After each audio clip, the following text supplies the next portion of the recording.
Jake Morrison stood at the viewing window of his ship and watched Kepler Station grow larger in front of him. The massive structure looked like a metal mountain floating in space, with lights blinking along its surface like tiny stars.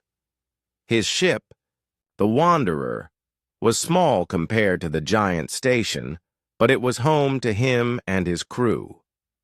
Jake touched the empty collar in his pocket and felt his heart sink again. 3 days ago, his golden retriever Buddy had disappeared during their mission on planet Xerion. One moment the dog was sniffing around some strange blue rocks, and the next moment he was gone. Jake and his crew had searched for hours, but they found nothing. Now they were at Kepler Station for trade talks with the Zephyrian Empire, and Jake could not stop thinking about his missing friend. The Zephyrians controlled this part of space, and they were not known for being kind to other species. They were tall, with gray skin and yellow eyes that seemed to look down on everyone else. Their soldiers wore red uniforms and carried weapons that could cut through metal. Most humans were afraid of them, but Jake had dealt with them before. He knew they thought humans were weak and stupid, especially because humans cared so much about their pets. Lisa Grant, his pilot, walked up behind him. She was young and had short brown hair that she always kept neat. "We are getting ready to dock, Captain," she said. "The Zephyrians are not very happy about us being here." Jake nodded. "They never are. But we need these trade deals, and they need our technology." He paused and looked at the collar again. "Lisa, after we finish the official business, I want to look for Buddy. I know it sounds crazy, but I have a feeling he might be here somehow." Lisa frowned. "Captain, how could Buddy be on a space station? We left him on that planet 3 days ago." "I do not know," Jake said, "but I have to try. He is family." The docking process took an hour. Jake watched as the metal arms of the station grabbed his ship and pulled it into the docking bay. The bay was huge, filled with ships from many different worlds. Some ships belonged to traders, others to diplomats, and many belonged to the Zephyrian military. Jake's crew gathered in the main room of their ship. Besides Lisa, there was Tony Baker, their engineer. Tony was a big man with strong hands and a kind face. He could fix anything that broke on the ship. Sam Kelly was their medic. She was quiet and smart, and she always took care of everyone when they got hurt or sick. "Okay, team," Jake said. "We have 3 days to finish the trade talks. The Zephyrians want our new engine designs, and we want their shield technology. Tony, you will handle the technical discussions. Sam, you will deal with the medical supply agreements. Lisa, you will manage the transportation contracts." "What about you, Captain?" Tony asked. Jake held up a picture of Buddy. The dog was sitting in the grass, his golden fur shining in the sunlight, his tongue hanging out in a happy smile. "I am going to find my dog." The crew looked at each other. They all loved Buddy, but they thought Jake was being foolish. How could a dog from a planet be on a space station? "Captain," Sam said carefully, "maybe you should focus on the trade talks. Buddy is probably still on that planet, maybe hiding in a cave or something." "Maybe," Jake said, "but I am going to look anyway." They left the ship and walked into the station. The corridors were wide and tall, built for the large Zephyrians. The walls were gray metal, and the air smelled like oil and electricity. Humans had to wear special badges that showed they were allowed to be there. Their first meeting was with Admiral Vextar, the commander of Kepler Station. He was taller than most Zephyrians, with scars on his face and arms that showed he had been in many battles. His yellow eyes were cold, and he did not smile when he saw the humans. "Captain Morrison," the Admiral said in his deep voice. I hope your visit will be brief. We have important military business to attend to. Of course, Admiral, Jake said politely. We appreciate the Empire allowing us to trade here. The Admiral looked at Jake's crew with disgust. Humans, he said. Always so emotional, so weak. I heard you keep animals as companions. How pathetic. Jake felt anger rise in his chest, but he kept his face calm. Different species have different customs, Admiral. Indeed, Vextar said. Well, do your business and leave. Do not cause any trouble. After the meeting, Jake's crew went to their assigned quarters. The rooms were small and uncomfortable, clearly designed to make humans feel unwelcome. But Jake did not care about comfort. As soon as his crew was busy with their work, he left the quarters and began his search. He started by making signs with Buddy's picture on them. The signs said, "Lost Dog, Reward for Information," in both human and Zephyrian writing. Jake had learned some Zephyrian words during his previous visits, and he used a translation device for the rest. The first place he posted a sign was in the main market area.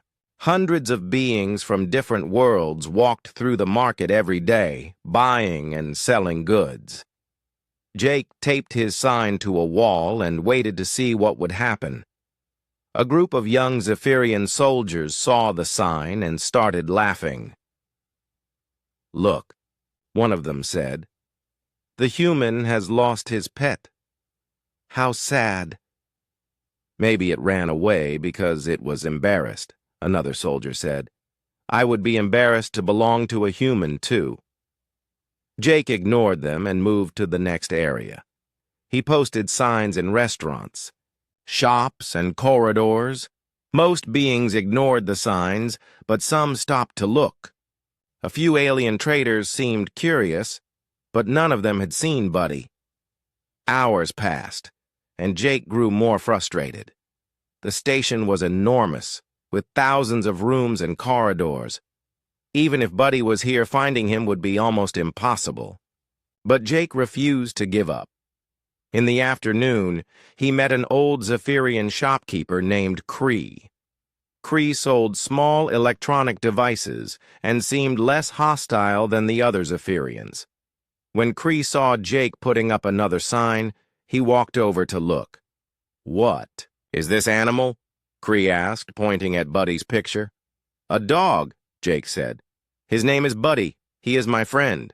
Kree's yellow eyes showed confusion. "Friend? It is just an animal." "No," Jake said firmly. "He is family. He has been with me for 5 years. When I am sad, he makes me feel better. When I am scared, he stays by my side. When I am happy, he is happy too." Kree studied the picture more carefully. "This creature shows emotion?" "Yes," Jake said. "Dogs are very emotional. They love their humans completely, and they would do anything to protect them." "Interesting," Kree said. "I have never heard of such a thing. Zephyrians do not form emotional bonds with animals." "That is too bad," Jake said. "You are missing something wonderful." Kree looked at Jake with new curiosity. "You really love this animal?" "More than anything," Jake said. As the day ended, Jake had posted dozens of signs throughout the station. He had talked to hundreds of beings, but no one had seen Buddy. His crew was waiting for him when he returned to their quarters. "Any luck?" Lisa asked. Jake shook his head. "Not yet. But I am not giving up." Tony sat down next to him. "Captain, maybe Sam was right. Maybe Buddy is still on that planet." "Maybe," Jake said. "But something tells me he is here. I cannot explain it, but I feel like he is close." Sam brought him some food. "You need to eat and rest. Tomorrow we have more meetings." Jake ate without tasting the food. His mind was full of worry and hope. Somewhere in this giant station, he believed his best. Friend was waiting for him. He just had to find him before it was too late. That night, Jake lay in his small bed and stared at the ceiling. The station made strange noises as it moved through space. He could hear the hum of engines and the whisper of air moving through the vents. Somewhere in those sounds, he thought he heard something else, something that sounded almost like a bark. But when he listened more carefully, there was only silence. Deep in the lower levels of Kepler Station, Zix crawled through a maintenance tunnel with his tools. He was smaller than most Zephyrians, which made him perfect for fixing things in tight spaces. His job was not important to the Empire, but someone had to keep the station running, and Zix was good at his work. Zix had always been different from other Zephyrians. While his people valued strength and conquest, Zix was curious about other species and their strange ways. He read about different worlds and cultures when he was supposed to be sleeping. His supervisors thought he was odd, but they left him alone as long as he did his job. As Zix worked on a broken power cable, he heard a strange sound echoing through the tunnels. It was not the usual hum of machinery or the hiss of air vents.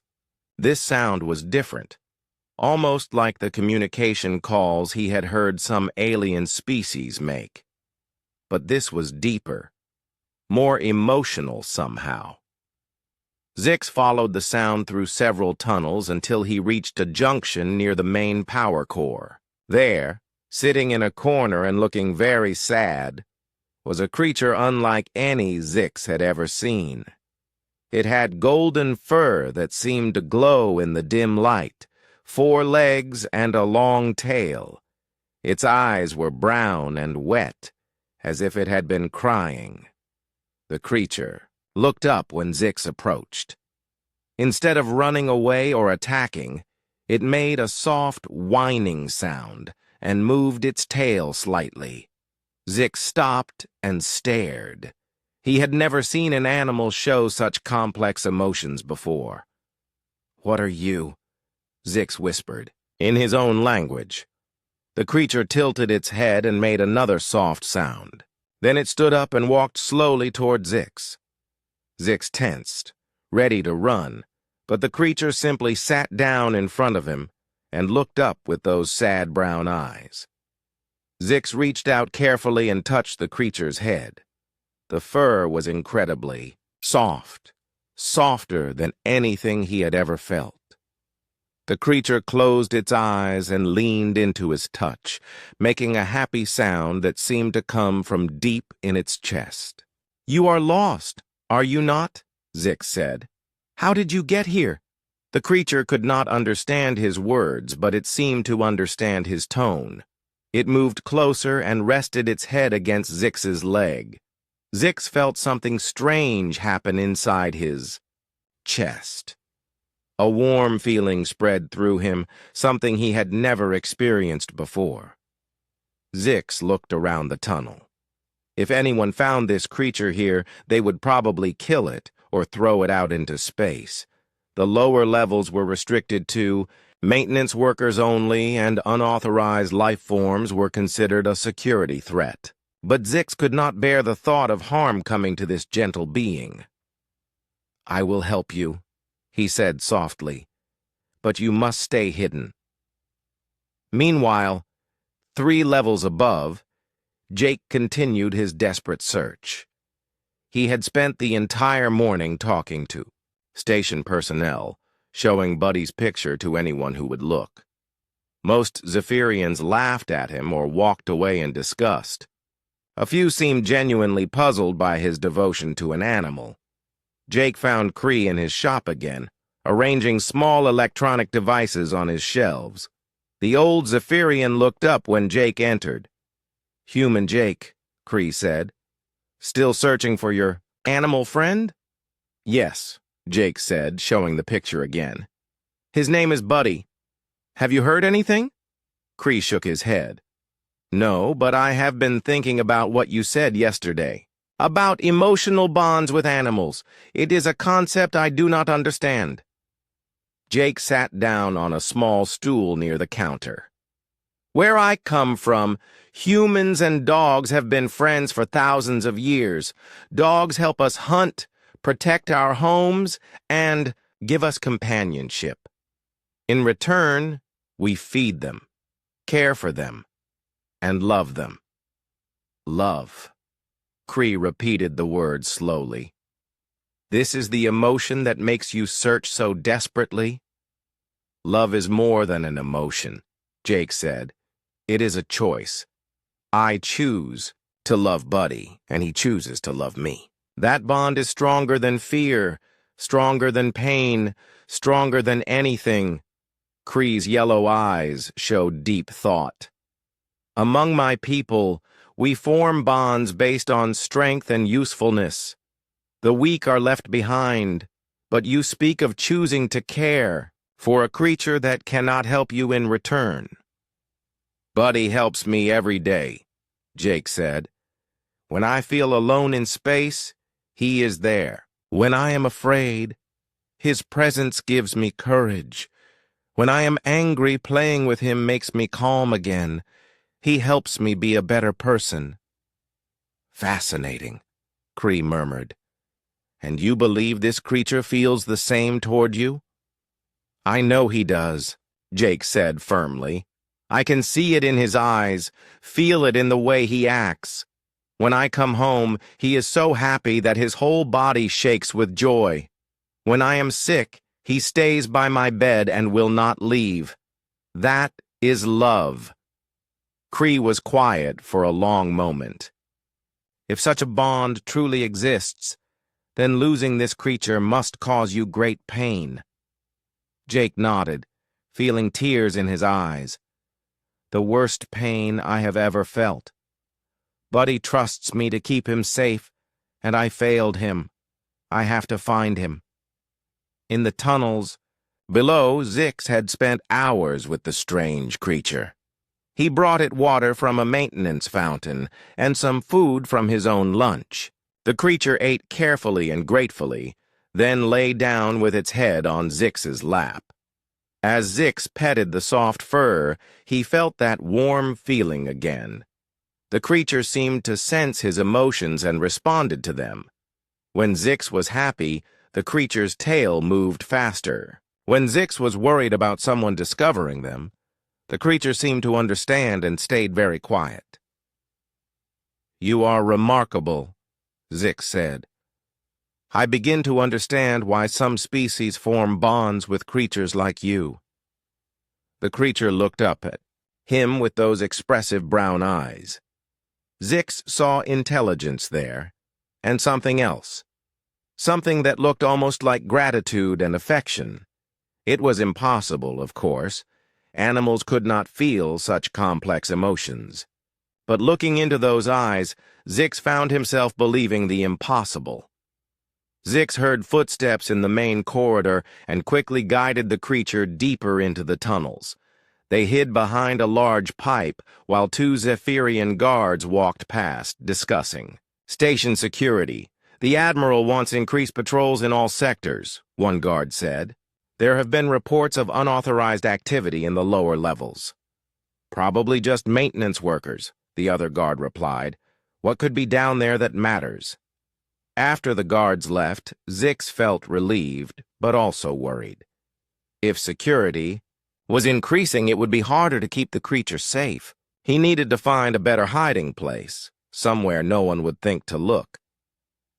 That evening, Jake returned to his quarters exhausted and discouraged. His crew was waiting with food and concerned faces. Still nothing? Lisa asked. Jake shook his head and collapsed into a chair. I have talked to hundreds of beings today, posted signs everywhere I am allowed to go, but it is like Buddy just vanished. Tony put a hand on his shoulder. Captain, maybe it is time to consider that he might not be here. Maybe we should go back to that planet and search more thoroughly. No, Jake said firmly. I know this sounds crazy, but I feel like he is close. Really close. I just cannot reach him. Sam brought him some hot soup. Jake, you need to eat. You are not going to help Buddy if you make yourself sick. Jake ate the soup without tasting it. His mind was spinning with worry and frustration. Kepler Station was enormous, with thousands of rooms and corridors. There were also restricted areas where humans were not allowed to go. If Buddy was in one of those areas, Jake might never find him. The trade talks are going well, Lisa said, trying to change the subject. The Zephyrians seem interested in our engine technology. Good, Jake said absently. That is good. Tony frowned. Captain, you need to focus. These trade deals are important. For Earth. We cannot mess them up because you are distracted. Jake looked up sharply. Are you saying I should abandon Buddy? I am saying you have responsibilities, Tony replied. To the crew, to Earth, to the people counting on these trade agreements. Buddy is my responsibility too, Jake said. I brought him into space. I promised to keep him safe. I will not break that promise. Sam leaned forward. Jake, we all love Buddy, but you have to be realistic. Even if he is on this station, the chances of finding him are very small. Jake stood up and walked to the window. Outside, he could see the vast structure of the station stretching away in all directions. Somewhere in that maze of metal and machinery, his best friend might be hiding, scared and alone. You do not understand, Jake said quietly. Buddy is not just my pet. He is my family. When my parents died, he was there. When I was alone in space for months, he kept me sane. When I doubted myself, he believed in me. I cannot just give up on him. The room was quiet for a moment. Finally, Lisa spoke. Okay, Captain. We understand. But tomorrow you have to attend the main trade meeting with Admiral Vextar. After that, we will help you search. Jake nodded gratefully. Thank you. All of you. That night, as Jake lay in his bed trying to sleep, he thought about Buddy. He remembered the day he first got the puppy, how small and scared he had been. He remembered teaching Buddy to sit, to stay, to come when called. He remembered long nights on the ship when Buddy slept next to his bed, providing comfort in the loneliness of space. 3 floors below, Zix was having similar thoughts. He had found a hidden alcove for the creature, a small space behind some old machinery where no one ever went. The creature seemed to understand that it needed to stay hidden, and it waited patiently while Zix worked. During his breaks, Zix visited the creature and was amazed by its behavior. It seemed to read his moods and respond accordingly. When he was stressed about work, the creature would nuzzle against him until the next morning brought new hope for Jake and new discoveries for Zix. Jake woke early and decided to try a different approach to finding Buddy. Instead of just asking people if they had seen his dog, he would try to learn more about the station itself. Maybe someone in maintenance or security had noticed something unusual. Zix woke in his small quarters and immediately thought about the creature hiding in the tunnels below. He had brought more food and water during the night, and the creature had seemed happy to see him. But something was bothering Zix. During his routine maintenance work yesterday, he had noticed some strange readings from the shield generator systems. The numbers were small, but they showed a pattern that worried him. Jake attended the morning trade meeting with Admiral Vexatar and several other Zephyrian officials. The discussion focused on technical details that Tony and Sam handled well, but Jake found it hard to concentrate. His mind kept wandering to thoughts of Buddy alone somewhere in this huge station. Captain Morrison, Admiral Vextar said sharply. "You seem distracted. Are these trade agreements not important to you?" Jake forced himself to pay attention. "Of course they are important, Admiral. I apologize. I have a personal matter that is concerning me." "Personal matters," the Admiral said with disgust. "Humans always let emotions interfere with business. This is why your species will never be truly powerful." Jake felt anger rise in his chest, but he kept his voice calm. "Sometimes emotions give us strength, Admiral. Sometimes caring about something makes us fight harder than we ever thought possible." The Admiral laughed coldly. "Weakness disguised as strength. Typical human thinking." After the meeting, Jake excused himself and went looking for station personnel who might help him. He found the main security office and asked to speak with someone about his missing dog. The Zephyrian guard at the desk looked at Jake like he was insane. "You want to file a security report about a missing animal?" the guard asked. "Yes," Jake said. "His name is Buddy, and he is very important to me." The guard shook his head. "Security does not handle lost pets, human. Try the waste management department. Maybe your animal was disposed of." Jake left the security office feeling sick to his stomach.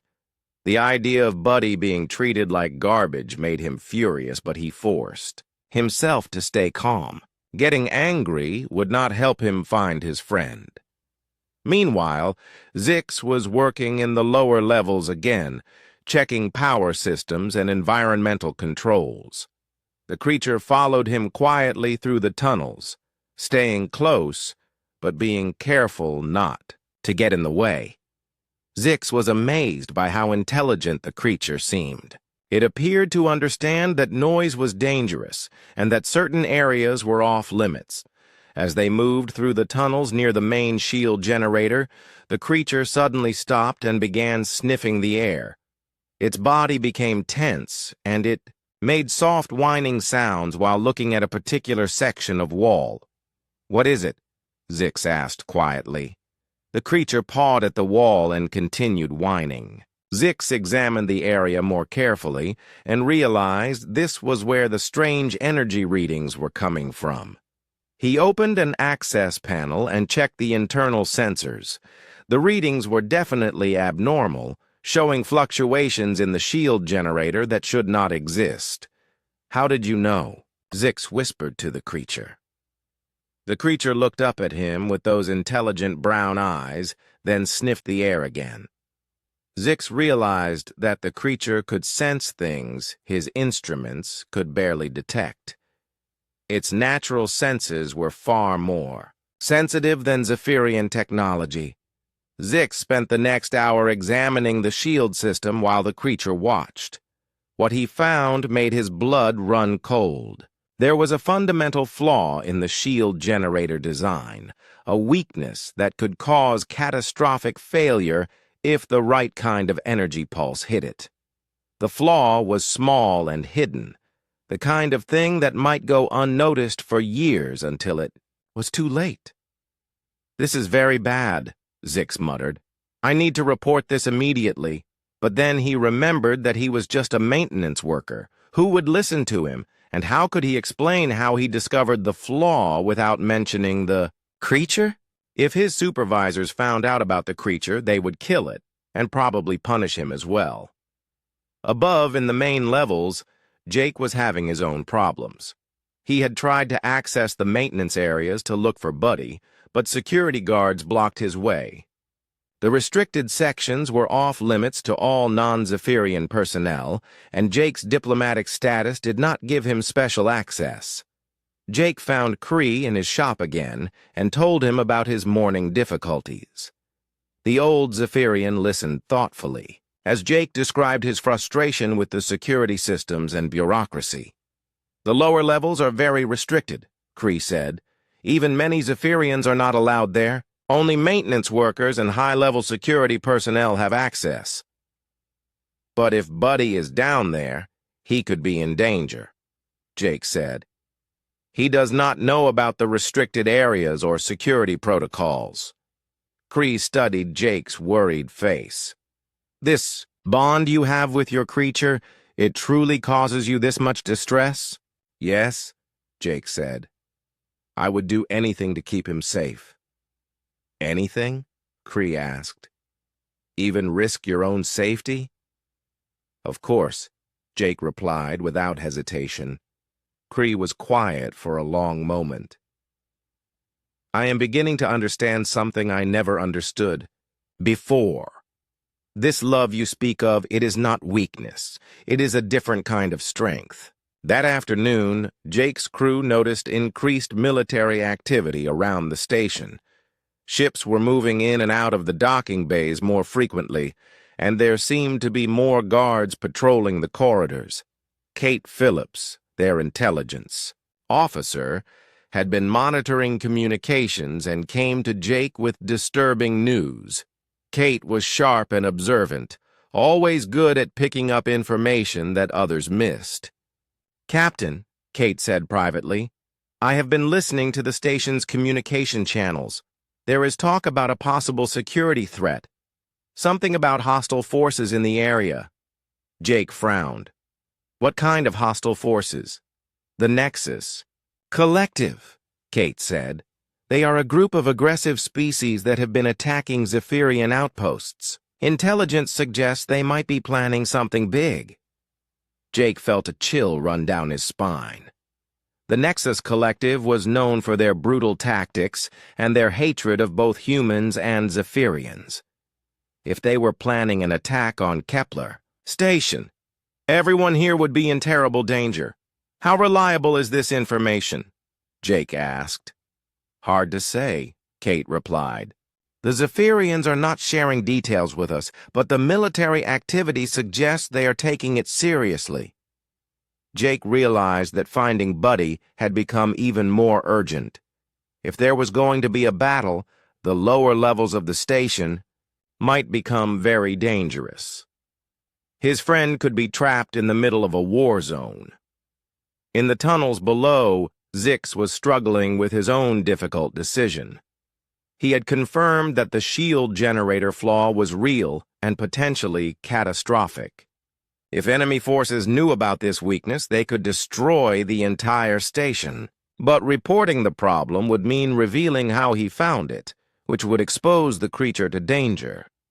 The creature seemed to sense Zix's distress. It sat next to him and gently rested its head against his arm. The simple gesture of comfort made Zix feel better, but it also made his decision harder. How could he risk harm coming to this innocent being? As evening approached, both Jake and Zix were faced with impossible choices. Jake had to decide whether to break station security, protocols to search for Buddy in the restricted areas. Zix had to decide whether to risk the creature's safety to warn about the shield generator flaw. Jake met with his crew for dinner, but he could barely eat. The stress of the situation was overwhelming him. Lisa, Tony, and Sam could see how much he was suffering. Captain, Lisa said gently, we have been talking. Tomorrow is our last day here. If we are going to find Buddy, we need to try something different. What do you mean? Jake asked. Tony leaned forward. We mean we need to search the restricted areas, even if it gets us in trouble. Sam nodded. We know how much Buddy means to you. We are willing to take the risk. Jake felt tears in his eyes. You would do that? Risk your careers? Maybe even your lives? We are a crew, Lisa said firmly. We take care of each other. And Buddy is part of our crew too. 3 levels below, Zix was making his own decision. He looked at the creature's trusting face and knew he could not let the station be destroyed, even if it meant risking his new friend's safety. Too many lives depended on the shields working properly. I have to report the problem, he told the creature. But I will find a way to protect you. I promise. The creature could not understand his words, but it seemed to sense the importance of the moment. It nuzzled against Zix's hand and made a soft sound that seemed almost like encouragement. As the night cycle began on Kepler Station, both Jake and Zix prepared for actions that would change everything. Neither of them knew that their separate problems were about to become connected in ways they could never imagine. Neither of them knew that the next day would bring the greatest challenge the station had ever faced. In his quarters, Jake stared out at the stars and made a silent promise to Buddy. "I am coming for you, boy. Whatever it takes, I am coming." In the tunnels below, Zix held the creature close and whispered his own promise. "I will keep you safe. Somehow, I will keep you safe." The morning of the third day began with chaos. Jake woke to the sound of alarms echoing through the station corridors. Red lights flashed outside his window, and he could hear the heavy footsteps of Zephyrian soldiers running through the halls. Lisa burst into his room without knocking. "Captain, we have a serious problem. Kate intercepted military communications. The Nexus Collective fleet has been spotted approaching the station. They will be here in less than 6 hours. Jake jumped out of bed and quickly got dressed. "How many ships?" "At least 50, Lisa said grimly. "This is not a small raid. This is a full-scale assault." Jake felt his heart sink. If the station was under attack, the authorities would never let him search for Buddy. All non-essential personnel would be confined to quarters or evacuated. But he could not leave without his friend. "Get the crew together," Jake said. "We need to make a decision." 20 minutes later, Jake's entire crew was gathered in their small meeting room. Through the window, they could see Zephyrian warships launching from the station's docking bays to form defensive positions. "Here is the situation," Jake said. "The Nexus Collective is coming, and they do not take prisoners. If they capture this station, everyone here will be killed. We could request emergency evacuation and leave within the hour." Tony frowned. But I am not leaving without Buddy," Jake said firmly. "I know the rest of you think I am being foolish, but I cannot abandon him." Kate spoke up. "Captain, I have been monitoring security channels. There are reports of unusual activity in the lower levels. Some kind of unauthorized life form has been detected." Jake's eyes widened. "When?" "The report started yesterday," Kate said. "Security has been trying to locate and identify the intruder, but they have not found anything yet." "That has to be Buddy," Jake said excitedly. "He is here, and he is alive." Sam looked worried. "Jake, even if that is true, the lower levels will be the most dangerous place on the station during an attack. The Nexus Collective always targets power systems and life support." "Then I need to find him before the attack begins," Jake said. Lisa stood up. "We all need to find him. We are in this together." Meanwhile, in the maintenance tunnels, Zix was dealing with his own crisis.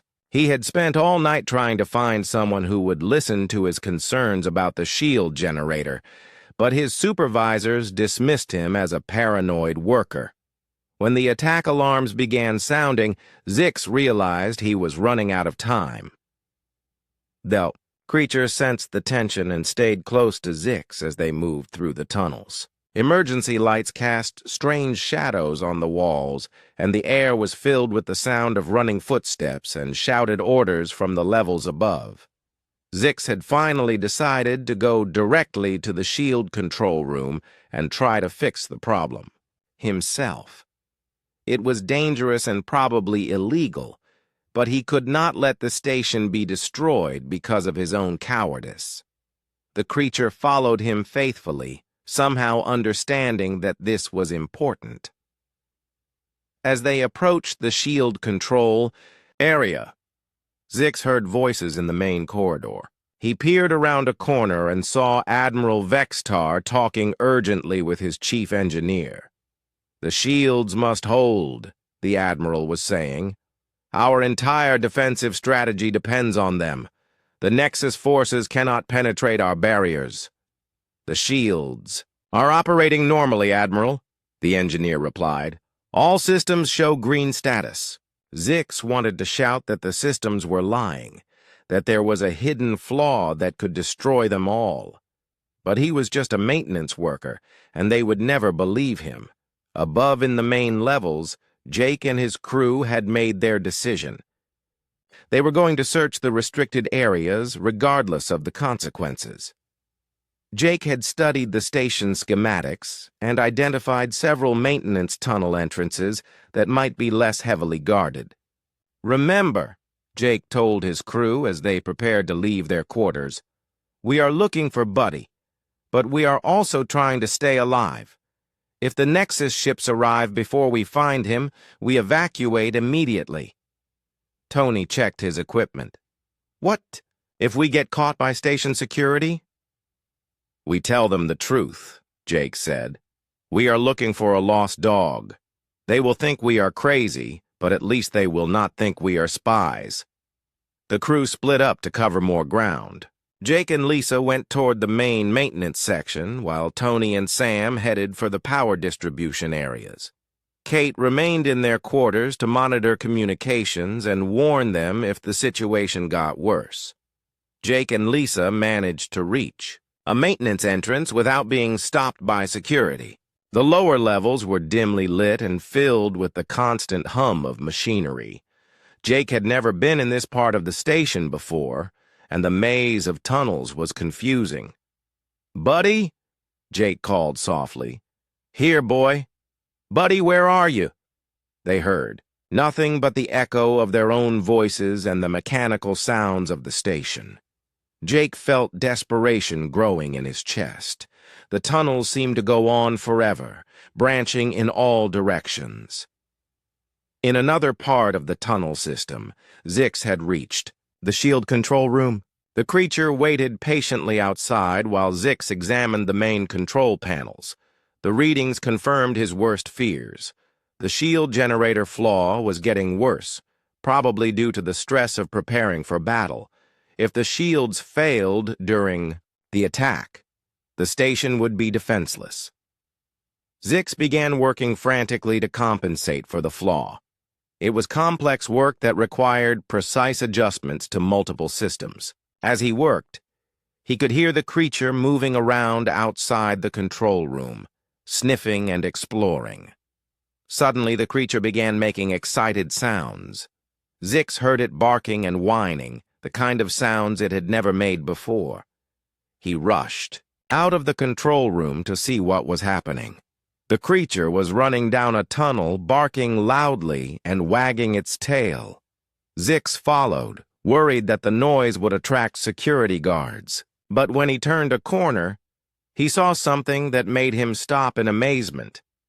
A human was running toward them, calling out in the human language. Behind the human was a female human who looked equally excited. The creature ran straight to the male human and jumped up on him, making sounds of pure joy. "Buddy!" Jake cried, dropping to his knees and hugging his dog tightly. "Oh, Buddy, I thought I had lost you forever." Buddy covered Jake's face with kisses, his whole body shaking with happiness. Jake was crying and laughing at the same time, holding his friend as if he would never let go again. Lisa stood watching with tears in her eyes. She had never seen Jake so happy. "Is he okay?" she asked. "Is he hurt?" Jake examined Buddy carefully. The dog looked healthy and well-fed, cleaner than Jake had expected. "He looks good," Jake said in amazement. "Someone has been taking care of him." That was when Jake noticed the young Zephyrian standing nearby, watching the reunion with fascination. The alien's yellow eyes showed wonder and confusion, as if he was seeing something he had never imagined possible. "You," Jake said, standing up slowly. You have been caring for Buddy.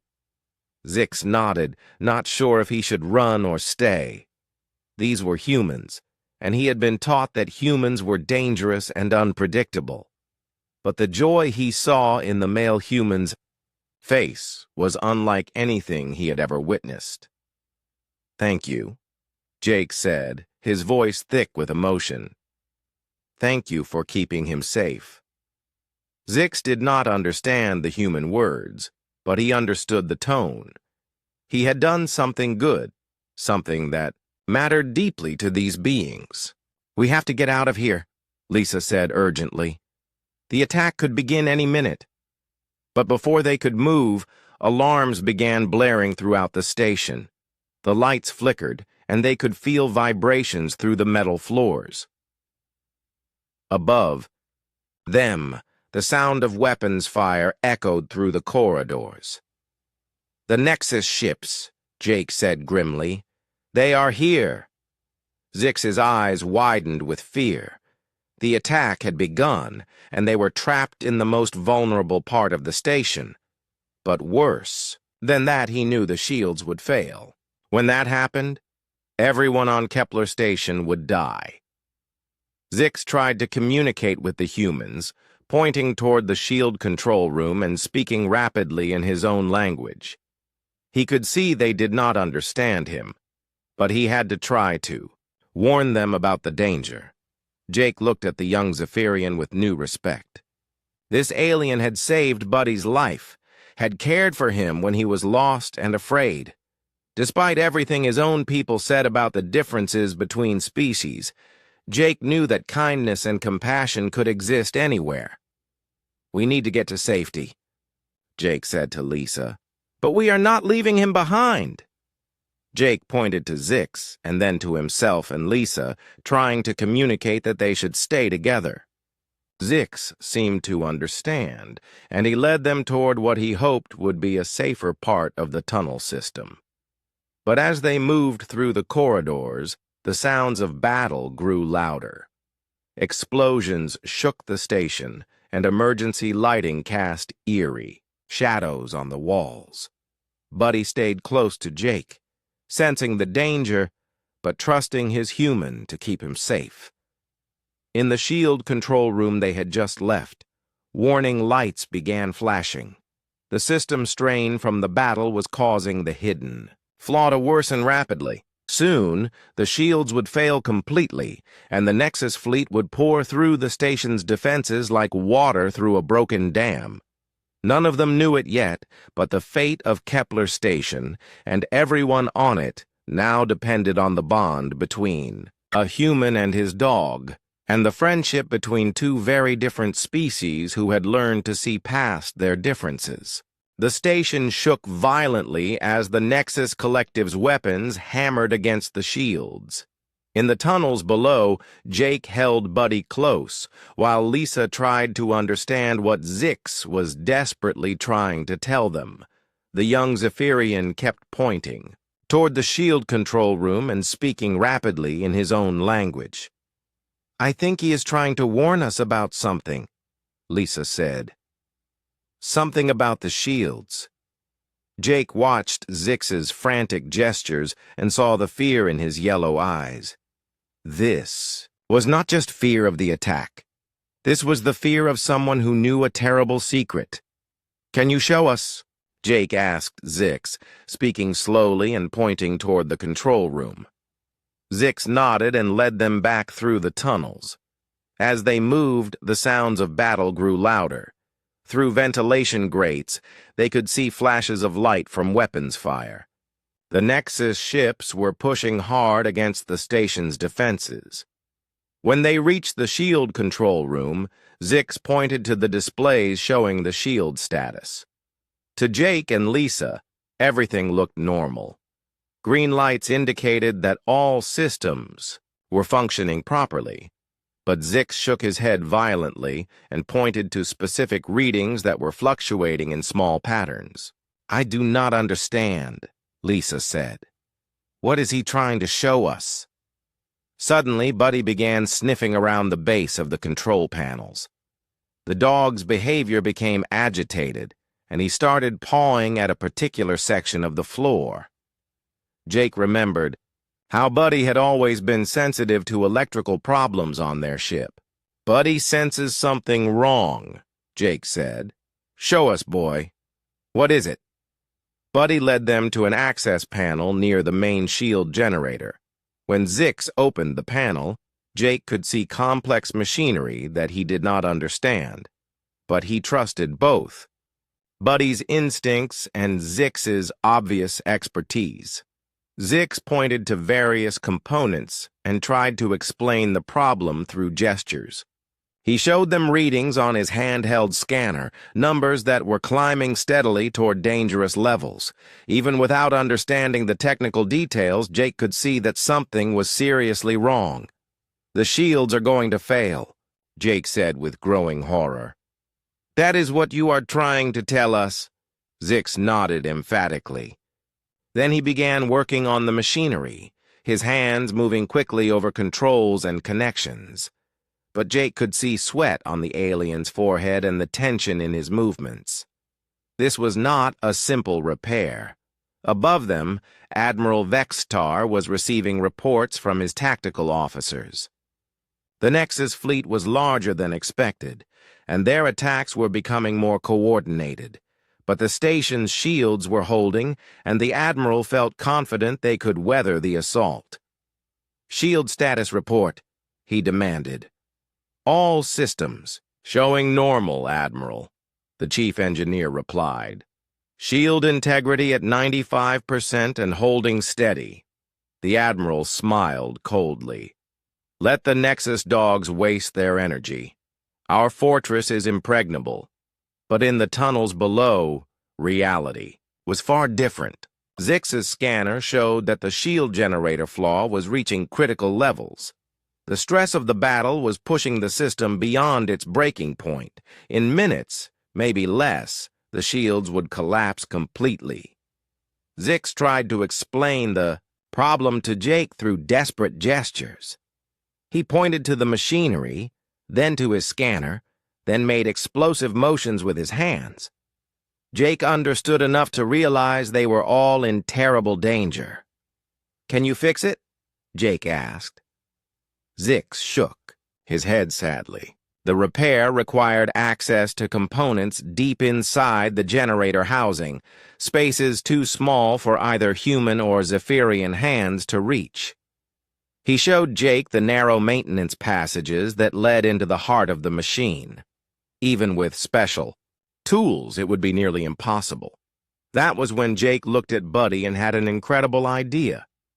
"Buddy," he said softly, "you are small enough to fit in there." Jake examined the maintenance passages more carefully. They were tight, but Buddy could squeeze through them. The problem was that the passages led deep into dangerous machinery, filled with electrical components and moving parts. If something went wrong, Buddy could be killed instantly. Zix seemed to understand what Jake was thinking. He shook his head vigorously, pointing to the dangerous machinery and making warning sounds. He had grown to care for the creature and could not bear the thought of it being harmed. But Jake was looking at the bigger picture. If the shields failed, everyone on the station would die. Buddy, himself, Lisa, Zix, thousands of Zephyrians, and even his crew members still somewhere in the station. The only chance any of them had was if someone could reach the damaged components inside the generator. "I know it is dangerous," Jake said to both Buddy and Zix, "but you are the only one who can save us." Jake knelt down and looked into Buddy's brown eyes. The dog sensed the seriousness of the moment and sat perfectly still, waiting for instructions. "I need you to be very brave, boy," Jake said softly. "I need you to go into that scary place and help us. Can you do that for me?" Buddy tilted his head and made a soft whining sound. Then he licked Jake's face and walked toward the maintenance opening. Jake felt tears in his eyes. His dog was willing to risk everything because Jake asked him to. Zix quickly gathered the tools that Buddy would need to carry.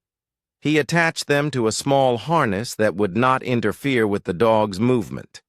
Then he programmed his scanner to emit different sounds that would guide Buddy to the right locations inside the generator. The station shook again as another wave of Nexus weapons struck the shields. Time was running out. Jake lifted Buddy and kissed the top of his furry head. "I love you, boy. Be careful." Buddy disappeared into the maintenance passage, carrying the tools and following the sounds from Zix's scanner. Jake and Lisa watched the scanner displays while Zix monitored the dog's progress through the maze of machinery. On the main command deck, Admiral Vextar was beginning to notice problems. Several of his officers reported unusual readings from the shield generators, but the main display still showed normal operation. "Run a full diagnostic," the Admiral ordered. "I want to know why we are getting conflicting reports." But before the diagnostic could begin, alarms started blaring throughout the command center. The main shield display flickered, and for a moment, the energy barriers around the station disappeared completely. "What happened?" the Admiral shouted. "Shield failure, Admiral," the chief engineer reported in shock. "Complete system collapse. All defensive barriers are down." The Nexus fleet immediately began pouring through the gap, their ships heading straight for the station's docking bays and critical systems. Admiral Vextar realized with horror that his impregnable fortress was about to fall. In the tunnels below, Jake watched Zix work frantically to guide Buddy through the generator's internal systems. The dog was following the scanner's signals perfectly, but the work was slow and dangerous. Sparks flew from damaged components, and the air was filled with the smell of burning metal. "Come on, Buddy," Jake whispered. "You can do this." Suddenly, the scanner showed that Buddy had reached the damaged components. Zix began sending new signals, directing the dog to use the tools to make specific repairs. It was incredibly complex, work for an animal, but Buddy seemed to understand what was needed. Jake held his breath as he watched the repair progress on Zix's scanner. The dog was working in a space filled with deadly electrical current and moving machinery. One wrong move could kill him instantly. Then, just as the Nexus ships reached the station's outer hull, the shield generator readings began to stabilize. The repairs were working.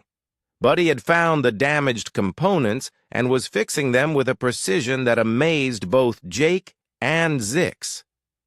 "That is my boy," Jake said proudly. "That is my brave, brilliant boy." The shields flickered back to life just as the first Nexus ships tried to land in the docking bays. The energy barriers caught the enemy vessels, destroying some and sending others spinning away into space. The Nexus fleet found themselves facing fully operational defenses once again. On the command deck, Admiral Vextar stared in amazement. As his shields came back online, the diagnostic systems could not explain what had happened or how the repairs had been made. "How is this possible?" he demanded. His engineers had no answers. According to all their instruments, the shields had failed completely, then somehow repaired themselves. It was beyond their understanding. In the tunnels, Buddy emerged from the maintenance passage, tired but unharmed. Jake scooped him up and hugged him tightly, tears of relief and pride streaming down his face. "You did it, boy," Jake said. "You saved everyone." Zix was staring at Buddy with amazement and respect. He had never seen such courage and intelligence from any creature. The dog had risked his life to save beings he did not even know, simply because his human had asked him to. The battle above continued for several more hours, but with their shields restored, the station's defenses held firm. The Nexus fleet eventually retreated, unable to break through the barriers they thought they had destroyed. When the all-clear signals finally sounded, Jake, Lisa, Buddy, and Zix made their way back to the upper levels. They found Admiral Vextar in the main corridor trying to understand how his shield systems had been restored. "Admiral," Jake said, approaching with Buddy in his arms, "I think we need to talk." It took several hours to explain what had happened. Admiral Vexitar was initially skeptical, then amazed, then thoughtful. He examined Zix's